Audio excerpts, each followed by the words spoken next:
Save box online ലേല app തട്ടിപ്പ് കേസിൽ നടൻ ജയസൂര്യയ്ക്ക് വീണ്ടും ഇഡിയുടെ നോട്ടീസ്. ജനുവരി 7-ന് കൊച്ചി ഇഡി ഓഫീസിൽ ചോദ്യം ചെയ്യലിന് ഹാജരാകാനാണ് നിർദ്ദേശം. ആപ്പിലൂടെ തട്ടിപ്പ് നടത്തിയവർ ജയസൂര്യയുമായി സാമ്പത്തിക ഇടപാട് നടത്തിയിട്ടുണ്ടെന്ന കണ്ടെത്തലിനെ തുടർന്നാണ് ഇഡി വീണ്ടും ചോദ്യം ചെയ്യാൻ ഒരുങ്ങുന്നത്.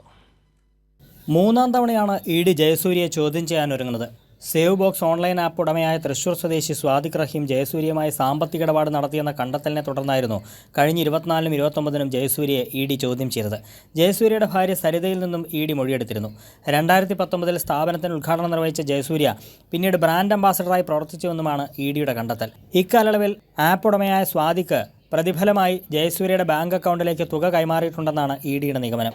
ഇതേക്കുറിച്ച് വ്യക്തത വരാത്ത സാഹചര്യത്തിലാണ് ജയസൂര്യയെ വീണ്ടും ചോദ്യം ചെയ്യാൻ ഇഡി തീരുമാനിച്ചതെന്നാണ് വിവരം. ജനുവരി 7-ന് കൊച്ചി ഇഡി ഓഫീസിൽ ഹാജരാകാനാണ് ജയസൂര്യയ്ക്ക് നോട്ടീസിൽ നൽകിയിരിക്കുന്ന നിർദ്ദേശം. ഓൺലൈൻ ലേലത്തിലൂടെ കുറഞ്ഞ വിലയ്ക്ക് ഇലക്ട്രോണിക് ഉപകരണങ്ങൾ സ്വന്തമാക്കാമെന്ന് പ്രചരിപ്പിച്ചാണ് സ്വാദിഖ് ആപ്പ് തുടങ്ങിയത്.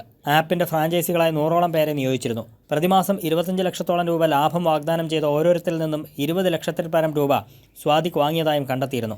എന്നാൽ മാസങ്ങൾ കഴിഞ്ഞിട്ടും വരുമാനം ലഭിക്കാതിരുന്നതിനെ തുടർന്ന് തൃശൂർ സ്വദേശി നൽകിയ പരാതിയിൽ ഈസ്റ്റ് പോലീസ് 2023-ൽ സ്വാദിഖ് റഹീമിനെ അറസ്റ്റ് ചെയ്തിരുന്നു. കൈരളി ന്യൂസ്, കൊച്ചി.